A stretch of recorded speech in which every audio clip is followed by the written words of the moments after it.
Hi, so when it comes to starting off your potatoes, there's two ways to do it. You can either buy them straight from the shop and pop them straight into the ground, or you can chit them.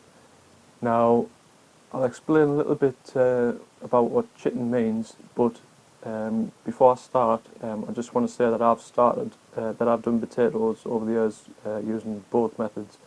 There's been sometimes when I've forgot to buy them or bought them too late and I've just had to pop them straight in the ground, and I've had pretty similar results. So people tend to get caught up quite a lot, whether they should chit them or not, and they think potatoes can't be planted without chitting them. That's complete nonsense.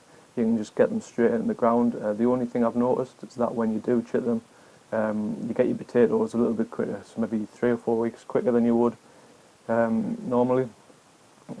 So that's the first thing. You can definitely use both methods. It's absolutely fine. So what is chitting and how do you do it? So basically, chitting is growing the potatoes, or starting to grow the potatoes before they actually get into the ground. Now, the potatoes have eyes, and the idea is to get these to grow. Now, I don't know if you can see here. I'll try and zoom in. So hopefully you can see this. So this is what you want to try and do when you're chitting. So basically you want to try and cause the potatoes to start shooting. Now you want to get them to about this length, maybe a little bit more before you actually put them in the ground. So that's anywhere between sort of 4 and 6 weeks. Yeah, so hopefully you could see that. The idea is just to get them about that length or a little bit longer and get them put in the ground. So to do that you can, as I've done here, you can use egg boxes or trays, and you just want to pop them in like this with the eyes facing upwards, and pop them in there and leave them in a cool place, so a shed or a garage. Don't keep them in a dark space because this causes them to sort of what's known as forcing. So in searching for the light, the potato would grow quicker. These would grow long and wiry and white, and they wouldn't be very strong, and they're no good. You'd have to start again if you had them.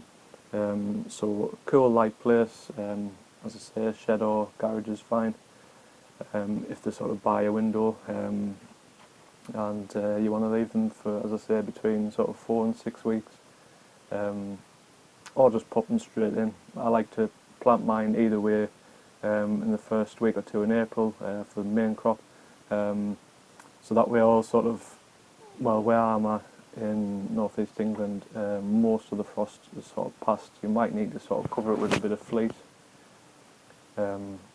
if the weather's sort of going to go a bit colder, but apart from that you should be good to go. So that's chitting. I'm going to get these out today, and then I'm going to show you how to plant them.